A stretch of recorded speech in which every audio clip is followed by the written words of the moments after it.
Get ready for Season 3 of the Tron Grand Hackathon 2022 with a total of $1.2 million in prizes across Web3, DeFi, GameFi, NFTs, and the newly added Academy and Ecosystem tracks. The wait is over. Tron Grand Hackathon presented by TronDAO. To learn more, visit trondao.org. All opinions expressed by hosts and podcast guests are solely their own opinions and not necessarily those of the blocks. Podcast guests may have taken positions in the assets or other matters discussed in this podcast. This podcast is for informational purposes only and should not be relied upon as a basis for investment decisions. For full terms, visit theblockcrypto.com/terms-service.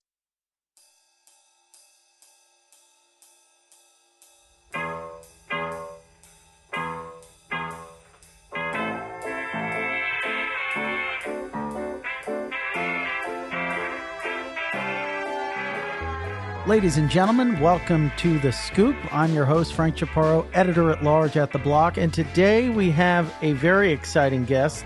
Joining us on the other side of the mic is Tom Klocanas, general partner and head of venture at BlockTower Capital. Tom, I sniped you on the LinkedIn. I saw that you had updated it, and then when we were in San Francisco, I kind of beelined for you and kind of asked you what was going on, and you told me the news. See, this is why I tell people, keep things under wraps on LinkedIn, because there's always someone like me lurking in the shadows. Yeah, well, appreciate you lurking and appreciate you having me on. I think the reason we updated that is, we're ready to take some of what we've been doing on the venture side public in the next couple of days. So excited to record this with you today. And yeah, happy to dive into that and any other topics on your mind throughout this conversation. Absolutely. So let's maybe begin with the origin story. BlockTower is one of the more notable firms in the space. I don't know if you know this, but really rewinding the clock and entering the archives of history, they were one of the larger seed investors in the block before we ultimately bought back the company from our investors. I've had a long history with Ari and one Mike Bocella, and they used to have a venture arm, which kind of, I don't know the exact mechanics of what happened after their last head left, but that was quite a while ago. And it seems now we've launched a new venture fund, and you are leading the charge in that respect. Yeah, that's correct. So, the genesis of the firm. We've been around for a while as one of the more OG crypto native asset management brands. Historically, most of our strategies have been run out of our flagship fund, which is a long bias hedge fund. And as many hedge funds do, has dabbled quite significantly in venture over the years. So over the past couple of years, we've backed some 40 to 45 crypto native projects across both companies and networks.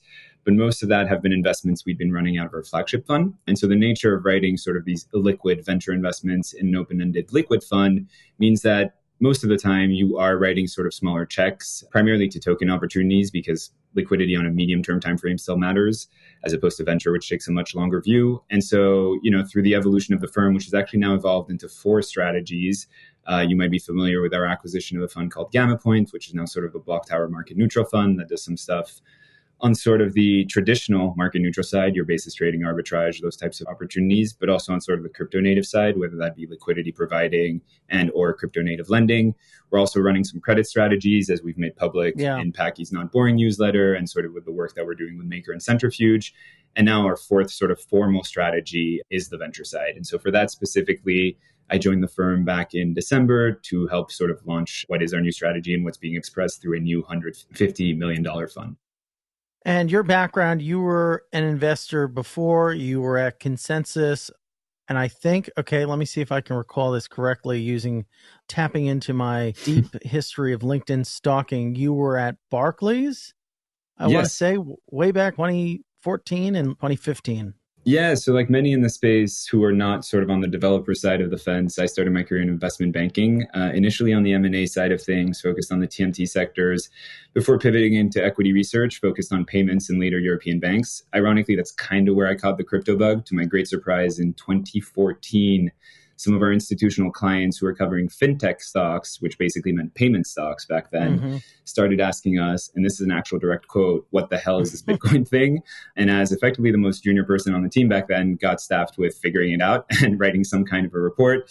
Fast forward a couple years, couldn't quite shake the bug, made a move from the UK. I'm French and sort of was living in London and working in London at the time, back to the US. And that's sort of when I joined Consensus, summer 2017, before the ICO basically bull run, sort of that first retail-facing, mainstream-ish hype cycle.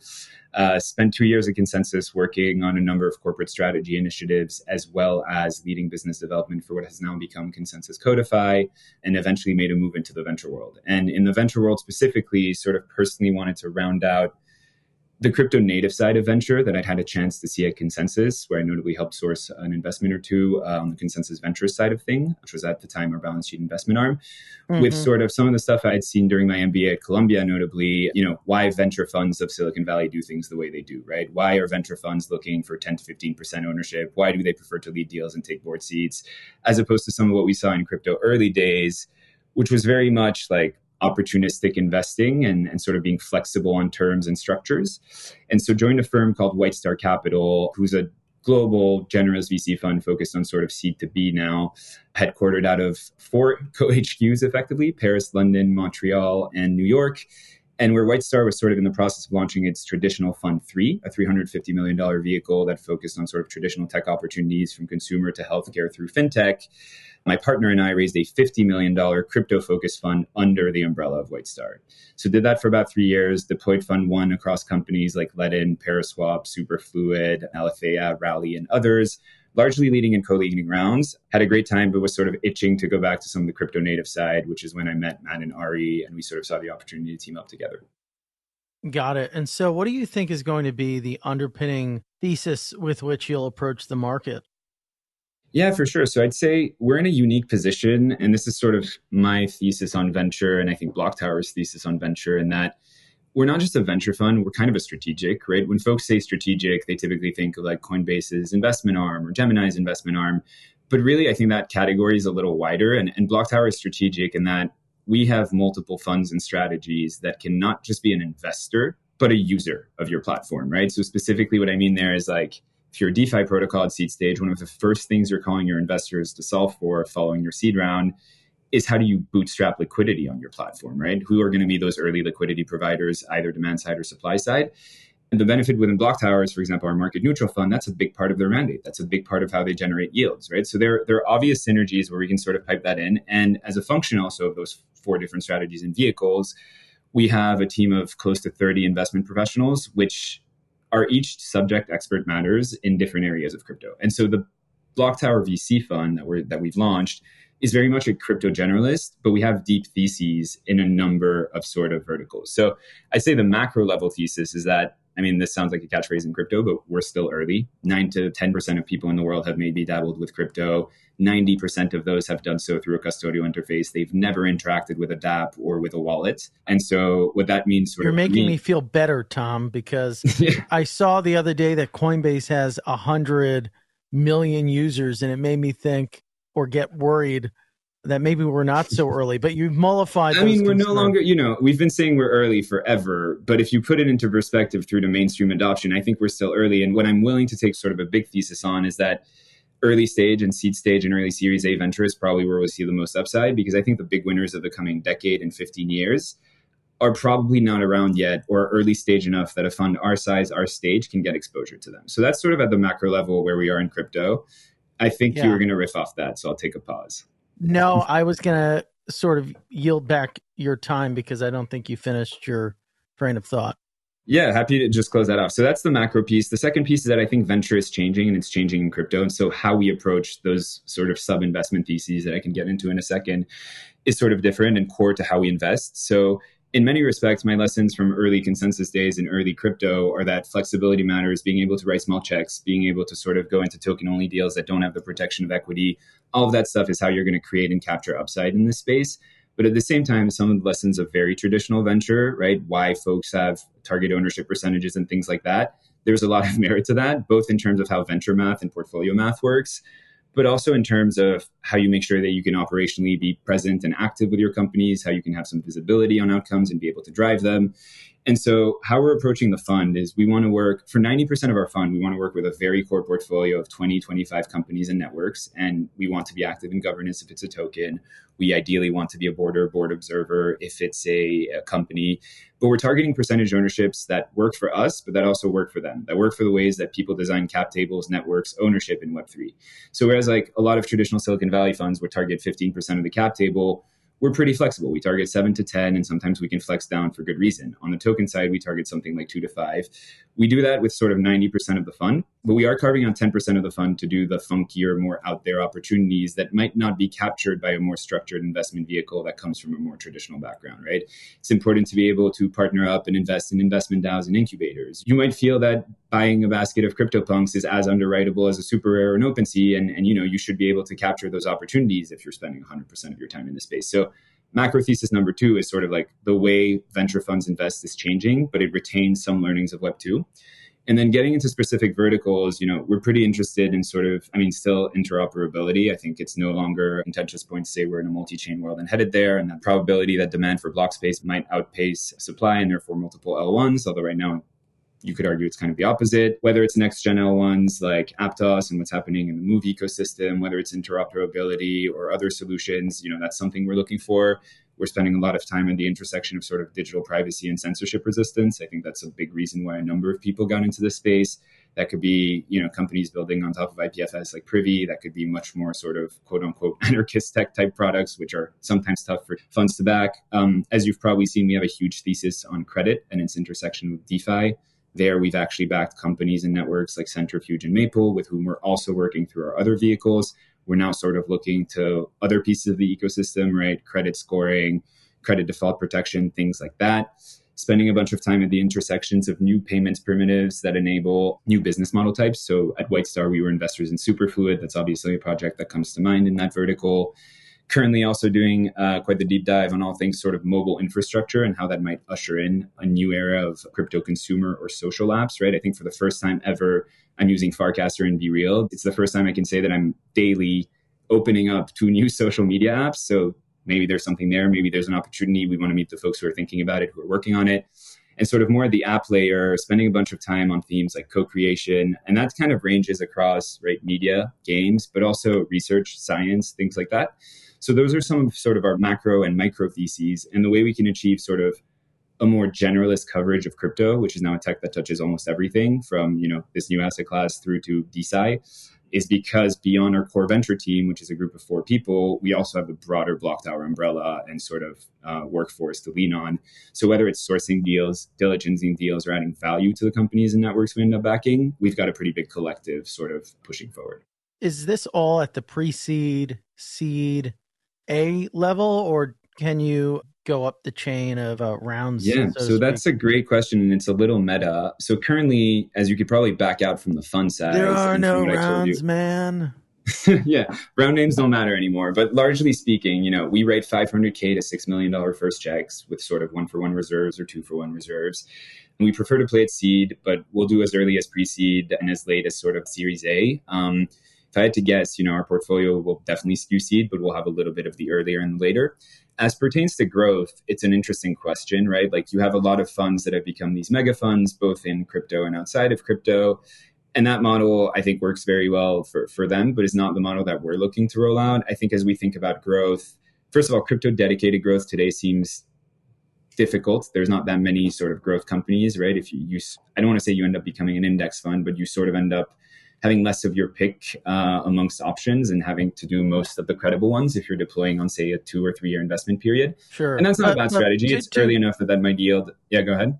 I was going to say, to a degree, right, there's been this reset where there were companies that were valued at much, much higher valuations. If we were to... I'll get to that in a second, right? Because as secondaries, the advantages of potentially being an RIA, which we are, how that plays into that, how you think about valuation discipline, those are all theses. But to your direct point about growth, what I was driving at is like when and if we do growth. So currently we do growth through SPVs if and when we do it. Okay.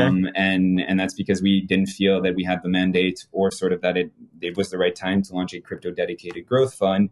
I think when we're hopefully fortunate enough to reach a fund 2 or fund 3, we will probably want to raise an opportunity fund or a growth fund alongside that to be able to meaningfully partner with what will be a bigger, first of all, continue backing our core companies from the seed stage onwards to much later, beyond the reserves we have in the seed fund, but also to be able to sort of explore and back teams in a blossoming crypto growth network. To your direct point about sort of valuations resetting, I mean, one thing that's core and linked to our fund size and why our fund in this is also this size is I think we've been fairly disciplined, if not quite disciplined on that front. Same in terms of deployment. We got this fund up and running back in December. We are currently on pace to deploy in something like 3 years, whereas you've seen funds go as fast as a couple months in the space. And that's because we found the market to be overheated. So we're waiting for that reset. And I don't know that we're at that reset just yet. But we did recently do an interesting secondaries opportunity that was at a sort of a discount to the prior round, which we felt was actually valued correctly. But sellers have to sell, right? So yeah, this market will present those opportunities, and this fund is certainly able to capture them, or BlockTower through other vehicles and endeavors is sort of able to capture them. Get ready for Season 3 of the Tron Grand Hackathon 2022. There are a total of $1.2 million in prizes up for grabs in Web3, DeFi, GameFi, NFTs, and the newly added Academy and Ecosystem tracks. So what are you waiting for? Join Tron for an opportunity to showcase your work, win funding for your project, and network with other builders in the community. Tron Grand Hackathon, presented by TronDAO. To learn more, visit trondao.org. It's a fair point. So the reset has not completely reset. That's scary. Don't say that, Tom. Don't say that too loudly where they can hear you. No, totally fair. It's pretty interesting the degree to which certain darlings have fallen from grace. Certainly for some is an opportunity. For others, it's obviously very unfortunate. When you think about sort of those seed level opportunities specifically, though, there's many different categories that seem hot. Gaming, metaverse, Web3 consumer. Which one of those are top of mind for you, and which ones are maybe overrated? Yeah, I don't think any of them are overrated sort of an absolute as a line item. Those are all categories in which we're spending time. I think some of them got overheated, and a lot of, like, let's face it, whether you were on the fund side or the startup side, 2020 and 2021 was the easiest time to raise money. And so a lot of stuff that objectively wouldn't have gotten funded outside of this time of irrational exuberance did, right? And we don't know sort of who's going to make it and graduate into those shoes that were sort of too nice to get in the first place and who's not. I thought we were all going to make it, Tom. They lied to I do us. have a sweater that says "Wag Me," but I changed for you today because I thought that was too mimetic. But no, like, listen, we've done some stuff in the metaverse space, but we've taken the bet that it's not ready for prime time. So we're more of the tooling layer. And that's something called Lighthouse, which is more of a metaverse search and mobility engine that we backed with Excel and Animoca. We are spending some time in Web3 social, Web3 consumer, but we have yet to press go on a lot of these things because most of what we see is super cool and I would use it, but I'm not convinced that they can get the metrics they need in 12 or 24 months yet because the market's still not that large in terms of, it's hard for someone like my brother. There's only so many. There's only so many Toms. Right? There's only so many Toms and Franks who have a MetaMask and who want to play around with this stuff while there's still UX friction, right? If you think about, like, no one cares about how their credit card works, and yet there are 5 companies minimum in the middle of a transaction and no one knows. That's because they don't have to ask. For as long as someone asks you what's an NFT, I don't think you can onboard a normie, right? For as long as someone wants to know how a blockchain works, like, no one cares how the internet works, right? It's a bunch of cables under the sea and satellites in space, but no one cares to know. So I think we're not there yet. So, like, yeah, we're looking at all those themes. I'd say the highest conviction themes right now is definitely probably credit, which I mentioned earlier. That's been a big theme for myself, for BlockTower for a while. At this point, we're doing a lot at the intersection of that initiative, whether that's... Are you talking about credit deals? Like, are you talking about companies that are in the credit space that you want to invest in? So, yeah, I'm talking about replatforming traditional credit, right? Platforms like Maple on sort of the crypto native side, or Centrifuge on the real world asset side, that are taking sort of these antiquated processes and trying to digitize them, and who today sort of you're speaking my language. Yeah, this is something that I've been looking at this week because I got a really interesting tip. Hopefully, by the time this podcast comes out, the story will be live. But there's a lot of interesting stuff going on in the crypto credit market. We obviously got out of a massive credit crisis, I think is the best way to put it, over the past a few months ago with the meltdown of Three Arrows Capital, Mm-hmm. and you saw a lot of lenders pull back. You saw some effectively retreat completely. You've seen mass layoffs, an exodus of talent, and the age of under collateralization, as they say, Yeah. is now over. But who has come up to the top? Let me get back to that story. So we'll be reporting at some point that Coinbase is making a big multi-million, tens of $1 million push to set up their own crypto lending operation, institutional. Maple, I've been speaking with many different venture capitalist firms who tell me that most of the leverage or most of the lending activity they're doing is increasingly taking place on DeFi rails as opposed to through these centralized lenders who, I mean, it's crazy, Tom, and I'm super keen to get your take on this. You could probably rattle off for 20 minutes, which we will allow you to do. They tell me that some of these lending firms, their reps, they just stop calling them. They stop talking to them. They have no idea who's at the firm, who's there. It's just complete chaos, yet DeFi, it works. It's transparent. And you also have tools that can, to a degree, anonymize the size, whilst obviously still having that level of transparency. So I kind of, rambled on a bit to sort of outline some of the things I've been looking at. I haven't written the story yet, so I'm still going through the process of reporting this out. How does that line up with what you're seeing? Yeah, so that lines up pretty squarely with some of what we're seeing. So I think there's a lot to unpack in there. I mean, I think one, what we saw in the crypto native credit market, right? Like the Three Arrows situation and the contagion that ensued and the Celsius situation and others is what some investors sort of refuse to see in a time of irrational exuberance once again, because, the yields they were getting were too good to be true. And these firms that were venture backed were growing really quickly despite some orangish flags. And so people sort of overlooked it. But the reality is, even if they didn't want to overlook it, it was really tough to go and check. Like most of those firms are a black box. Centralized lending is a black box. And to your point, unsecured centralized lending in an industry where you have a ton of rehypothecation and contagion risk, you're compounding risk on risk on risk. So if you look at sort of what we're interested in credit and how that solves for that, it's kind of twofold.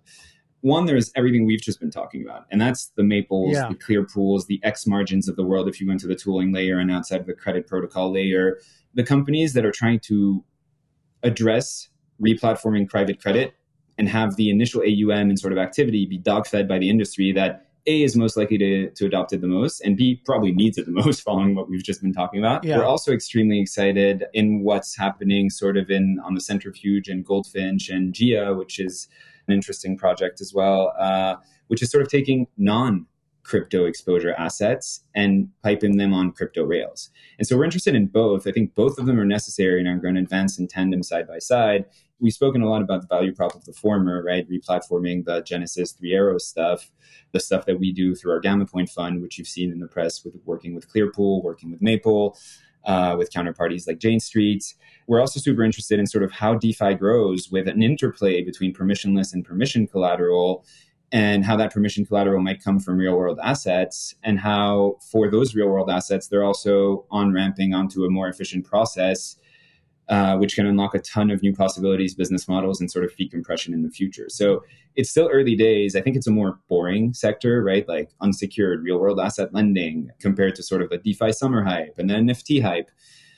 But in a bear market, that's where some of this stuff makes the most progress, right? And if you look at some of the existential risks that some DeFi protocols are facing and how they might scale, I do think the interplay between sort of the real world credit stuff, both crypto native and not, is going to be a really important theme. And so across the firm, whether that's our flagship fund taking positions in the liquid market on some of these assets, whether that's the venture fund backing folks like Centrifuge and Maple and looking now for sort of more opportunities elsewhere in the crypto credit stuff beyond those protocols, right? I mentioned X margin, I talked about credit scoring, stuff like that. We're also working with some of these protocols as liquidity providers and as lenders through our market neutral and credit strategies.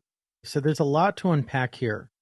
We can maybe explain why what happened in your view. Do you have a view on that maybe is different from the sort of, the boilerplate, everybody got ahead of their skis, everybody was thirsty for those juicy yields? These were smart people, right? Like they weren't idiots, but this is history. This is human nature to a degree. Hmm. What's the old expression? The thing that kills most men is leverage, liquor, and love. Yeah. Any nuance or minutia to a opinion, and you can maybe counter it or dive deeper. All of these firms were venture backed, which is Hmm. different from the 2008 crisis, where Yeah. these are firms that obviously there were weird incentive models internally within the firm. There was a weird element in crypto where the BlockFis, the Genesises to a degree, they all had the benefit of being able to raise outside capital Yeah. at very favorable valuations. Hmm. The more money you have, the less disciplined you are. And so you Yeah, and the can more take top line you have to more risk. chase to justify that in the next one because your burns increase to grow into that. Yeah, of course. Exactly. Yeah. So like I can definitely speak to that theme. I mean, at White Star, my prior fund, sort of one of the biggest investments we've made and one of the companies that's been performing very well has been Ledin, right? Which for a long time in that centralized retail facing lending space was sort of the smaller of, BlockFi, Celsius, and even perhaps Nexo. But in many ways, if you look now, they're one of the only, if not the only, CFI lender that hasn't taken a hit throughout all this. And so one of the things we saw at the time when we first underwrote the investment was sort of just going back to like unit economics and best in class attempts at compliance, right? Also that regulatory perspective, even if it came at the detriment of growing as fast as the others. But yeah, there's a lot to unpack in there, right? Who you lend to, at what rates, how much your venture investors are pushing you to hit the top line, what orange or red flags they might have overlooked because the climate was really hot and you just assumed that someone else would mark up your book 6 to 12 months later and whatever problem there was going to get fixed. Like it's a confluence of all those things. You hit the nail on the head. It's just human nature. No one in particular is to blame. Like we were in the biggest bubble of potentially human history, or at least modern history. And we were at the peak of it when all of this unfolded. And so everyone feels comfortable taking that incremental 10, 20, 30% risk. And it seems like not too much. And then the music stops. And because of the rehypothecation, because of the contagion that sort of spread, it only took one domino to send everything tumbling, right? One So I domino don't have too much names. to add, but I would say like if you were, this is the hardest thing of the venture job is like you have to look 5 to 10 years out, not 1 to 2 years out. Like if you look at venture returns, you could be lagging all your peers for 3 years and then be one of the few that was right. Right? It's just tough. It's really tough. And same goes for entrepreneurs, right? Like the pressure for them to hit bigger and bigger numbers when they were offered very favorable valuations because their rounds were very competitive. It's a lot to shoulder. And frankly, when your company grows that quickly, you might not be aware of everything that's going on anymore. Very well said, Tom. I appreciate that. So we looked back. Let's look forward now. And I appreciate you kind of going along for the ride of like really diving deep into this one specific vertical, even though you guys are working on so many different things. Um, so you could potentially have new players come on board. You could have, something like a Coinbase. Falcon X obviously is being talked about a lot as a person or rather entity that can step in and fill the proverbial void there in the lending market. But again, to what I said earlier, DeFi seems to be entering the forefront. I think when you look across the long list of crypto native funds, which are now very large at this point, Yeah. many of them are comfortable instead of going to a centralized desk, going to a Maple. Is this a shift or has this been sort of a slow, growth story? I'd say it's a hybrid of the two, right? They're effectively doing the same thing, but just at a different venue, right? They're like, if you take what our market neutral fund did on Maple, is doing on Clearpool, things like that, we're still lending to the same counterparties we would have been lending to otherwise. But we have the benefit of having a slightly better process once we've gone through it at least once, because then you sort of templatize it and digitize it to simplify things. You get a little bit better economics because you're effectively going long those platforms as a liquidity provider by earning some of the liquidity mining rewards. So it's the same activity on a better database, more transparent database that makes us more comfortable and with slightly better economics, hopefully, through sort of earning the network equity of these protocols, because that's how a lot of them work. And what it does is also, hopefully, over time, helps weed out the sort of bad actors, right? Those that are less willing to be transparent. You can't lie on chain, right? We were doing DD on a company recently, and we sent an entrepreneur DDQ, and he made me laugh because he's like, I know you might not think these metrics are good versus company X, which will remain unnamed, but I'm telling you the truth. All my claims are on chain, and I do not know that that's true of them. And, that's true of crypto lending as well, right? So it is a shift, but it's also not a meaningful deviation because it's largely the same actors. And hopefully over time, if you look at platforms like Maple, it also allows guys like you and I and retail at large to participate, right? The form that takes, I think, is still being shaped. But these are markets that were also previously only accessible to institutions at large, right? Like I was on a call with another entrepreneur in the space this morning who was telling me that he and his co-founder were trying to buy long-dated Italian treasuries. And for a retail guy, it's almost impossible, even if you're writing like hundreds of thousands of dollars of a check or potentially millions of dollars, right? You're still sort of platform-wise taken out of these markets. No one's done what Robinhood has done to spot equities for credit. And so the hope over time, potentially with some of these platforms that allow for the retail side of things, like Maple, is that we'll be able to augment that business model and sort of give folks exposure if they so choose to want it. So it adds an element of transparency for institutions, the likes of which they've never had, but also provides a level of access that segment of the investor landscape has never had. Yeah, and that'll happen slow, right? That second piece, like just double clicking on Maple quickly, because I wouldn't want there to be any sort of misunderstanding. They've got both permissioned and permissionless pools, right? They have pools where it's just institution to institution, and they have pools where the little retail, degen, and DeFi is allowed to participate. Yeah. And I think over time, at the very least, the fact that that second option exists is potentially game changing.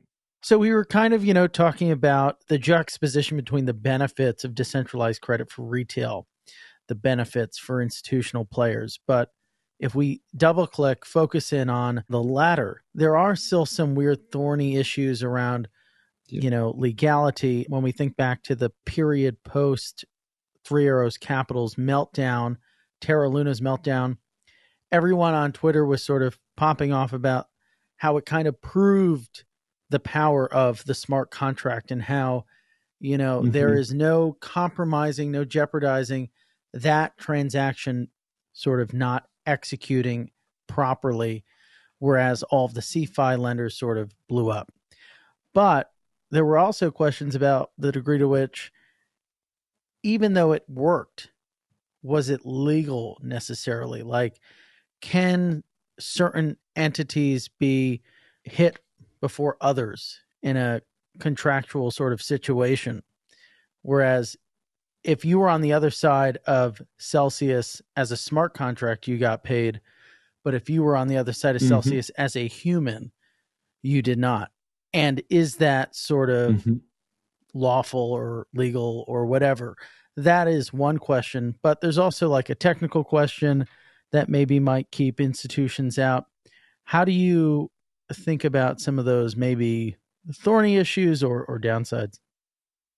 Yeah, I think there is a ton to unpack in there, and we could do a whole other hour on this. And at some point, actually, I think you'd enjoy a conversation with our credit guys, maybe for another time. But I mean, first things first, like, yeah, you're absolutely right. There is a benefit to lending through a smart contract. And then in the pecking order, if you're lending with something that has claims on collateral with code, you're going to get paid. Very eloquently put. And that's not to say that smart contracts pay everyone the same. Like there could be tranches and sort of a junior and a senior tranche in a loan, but that could still be through sort of crypto rails and tokens, right? So you might still have a liquidation waterfall in preferential terms. At the end of the day, whether that's legal or not is for the legal minds to opine on. I will not pseudo lawyer in this conversation. But even when something's legal and signed on paper, if it goes to sort of a judge and the creditors, it might be that your venture investors in the equity stack and your secure lenders and sort of on your balance sheet technically have a claim to your assets, but a judge decides to potentially pay out retail deposit holders first, right? So I'd say like, whether it's run by code or whether it's legal, whether it's not, there's a big spectrum of outcomes here. You certainly protect yourself the more claims by code in preferential terms you have first. If I look at the advantages for institutions, it goes beyond that, right? Like if you go to sort of like traditional credit and sort of a securitization, you've got like 14 steps from the borrower paying through to the last step, right? That's absolutely huge. And if you put this on platforms like Centrifuge, you sort of trim those, not to say there's no friction, there's still a bunch of friction. And to your point, there's a regulatory landscape and like whether retail DeFi can be a liquidity source, and there's a number of questions in there, but you're trimming what is a 14-step process to something like a 4 to 5 step process. and giving folks more transparency, more guarantees as where they sit in the liquidation waterfall. And hopefully over time, frankly, you're aggregating a lot better data and sort of building something that will be long-term, more sustainable, more differentiated, and unlock more value. I mean that in two ways. I mean in trimming costs from the existing system, and I mean that in growing the overall pie, right? That I think is pretty powerful and what excites us. All in all, it's like the increasing efficiencies that you get through those processes and sort of the lower costs that might confer you to. It's the further transparency and regulatory compliance, right? When you encode compliance at sort of the programmatic level, obviously these have to be compliant protocols and protocols that interface with the regulatory world. But if this is what we're talking about, which is what I'm talking about, then it does have that benefit. You're improving data security, analysis, privacy, and hopefully you're also potentially unlocking new business models, new liquidity sources, right? So all in all, I think like we as an industry, both in light of what's happened and in terms of dogfooding our own industry and in terms of skating where the puck is going, to use a non-soccer analogy for once, since I'm European, we sort of need to start poking around there. And that's why we're doing so much work in that theme across all our strategies. And this isn't something that's like, pie in the sky, might happen, could happen. It's actually happening. I'm surprised at the degree to which some of the largest institutional players in crypto have moved into the decentralized credit market. I almost wrote this story 2 years ago, and I would have looked so prescient and intelligent, but alas, I look like a fool. I was speaking with one of the most senior executives at a crypto exchange, and he said to me, Frank, the hardest position I can hire for, the most difficult position I can hire for is a crypto credit expert. And I thought, all right, yeah, maybe that's a story. That's like kind of interesting. Wow, was that a story? He goes, there's probably 20 in the entire world. Yeah. And in hindsight, that's pretty scary. And of course, there's the trite sort of adage of we're trusting code, not people. But to a degree, it's true. Yeah. All right, zooming out at a higher level, I want to tap your brain on more stuff. I don't want to just pigeonhole you into crypto credit. What other crypto infrastructure plays are you looking at? Yes, I mean, we've already, I think I gave you a quick sneak peek of some of the specific themes we're thinking about, and we've sort of done some infrastructure stuff across that, right? I mentioned Lighthouse, which is sort of metaverse specific infrastructure, allowing Frank and Thomas to match each other's wallets as friends so that in one click, I know which metaverse parcel you're in and I can be there, allowing Thomas to Lighthouse where the next Travis Scott concert is. And in one click, get, transported to that.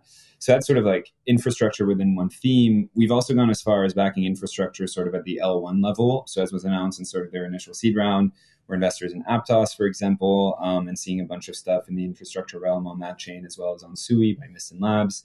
We're currently looking at some really exciting payments level infrastructure, right? I think for a long time, people expected crypto and L1 tokens to be that payment primitive. I think we have protocols that will be built on top of these things, versions of sort of a decentralized Visa MasterCards, things like Superfluid or Sablier that bring payments to real streaming time as opposed to sort of get paid after the fact or pay for a whole unit that you might not use entirely. So that's some of the stuff we've been spending a decent bit of time on as pertains to infrastructure. As a firm, we're also obviously looking to like the future of proof of stake protocols and how you can sort of help like Vitalik's layer 3 essay, right? What's that going to look like? Sort of the consensus layer of ETH2 and potentially other proof of stake networks. So those are some of the more infra-focused themes that we spend time on and are continuing to spend time on at the moment. Understood. So I've talked to a bunch of VCs about the move away from tokens, the shunning of tokens. We're in a tokenless regime, so to speak. Are you shunning tokens? We are definitely not shunning tokens. I very much align with your former Block colleague and founder, Mike Dudas, who had a good take on Twitter the other day about this. I think you can't be in this space and ignore tokens. The way we underwrite most deals at seed stage is, I tell this to entrepreneurs all the time, is we are investing in teams and projects, and we're investing in them agnostic of whether 5-10 years from now, they will be a company, a network, or a hybrid of the two. And so a company's value is represented in equity, a network's value is represented in tokens. I think tokens historically have been more memes and then governance, but over time, I hope and I believe that tokens will evolve into true network equity, right? Sort of a network level security, not a security that is linked to a centralized company that the SEC regulates, but to a network that is operated in more of a decentralized fashion. And so, no, we're definitely not shunning tokens. What we are doing, however, and what I'm glad to be seeing at large is we're not asking, that sort of pressure question, when token, please launch it. I want to cash out. I want to like we write rounds that basically are equity with a right to future tokens if ever issued. That way the teams have some clarity, they have some flexibility as to making sure that incentives are aligned no matter what, and sort of we're there to back them as they build one or the other or transition from one to the other. We typically underwrite the token piece on warrants. That's sort of what's become industry best standards. We try to work in ways that sort of mitigate any potential tax impact, things like that. But we're completely instrument agnostic at BlockTower. We are an RIA. We're able to go above the 20% exemption rule. We're able to purchase tokens in the secondary market, which is also something we've done, right? Like venture is changing in every respect. I talked a little bit about how funds in this space need to be thinking about ownership differently, might need to be power users of the products they're backing, either individually through sort of their team and their individual theses, or as a firm like we do at BlockTower in the DeFi and infrastructure realm. The other thing that's changing is we now have very early stage projects who have publicly traded instruments. And so for a VC, right, if you look at sort of where like crypto private rounds are still being done, there's a lot of capital pent up. Valuations have come down, but they've come down nowhere near to what we're seeing in traditional gaming and fintech, where like it's perfectly normal and reasonable to raise 2 on 10. Yeah. I mean, there are very few 2 on 10s in crypto right now. Any sort of credible entrepreneur is raising at least at 20, and they feel like that's a downscale from 6 months ago. But the reality is that's a 2x from what you're seeing in broader fintech. Whereas if you look at public tokens, right, some projects look like deep value right now, or will if things continue to trade sideways, right? And so as venture investors, I think you need to be able to capture both in terms of the companies you're backing, which might become networks, but also because you might be finding on your 2-3 year investment period more opportunities to back existing projects that have been launched, that have some early traction, that have a public token where you can acquire 200K a day or a 500K clip or $1 million from a market maker than you might in the private markets. And so this is sort of a new world, and we are definitely not shunning tokens. I think that would be probably extremely antithetical to sort of the foundation of the firm on the liquid side. Right? Very well put. Very eloquent, sir. I'm glad I flagged you down at that Giants game. Appreciate you for joining the show. Once again, we've been joined today by our very patient guest, considering the slew of technical difficulties, Mr. Thomas Klocanas, General Partner and Head of Venture at BlockTower. Sir, where can our listeners find your CryptoPunk on Twitter? It's not a CryptoPunk. It's a pixel portrait. I thought you would have recognized me there. But I am T. Klocanas on Twitter, and I'm sure a number of you follow a couple of existing BlockTower members, of which Ari. And we're looking forward to sort of getting the news out there, partnering with some great teams. So thanks for having us and sort of digging into some of our theses today. Congrats on being the first person from the firm on the show. I was trying to get Michael to talk about SPACs about 2 years ago, since he was the SPAC king back in the early 2000s now, like in 2010. I don't know. I'm not sure how he'll feel about that nickname, but I'll let you take that up with him. The SPAC king. He's the king of many different arenas. Sir, thanks for being on the show. Thank you so much for having me. Look forward to connecting next. Cheers. Thank you so much. Cool. Talk to you guys soon. The Scoop will be back for you again with another great guest. Have an awesome day.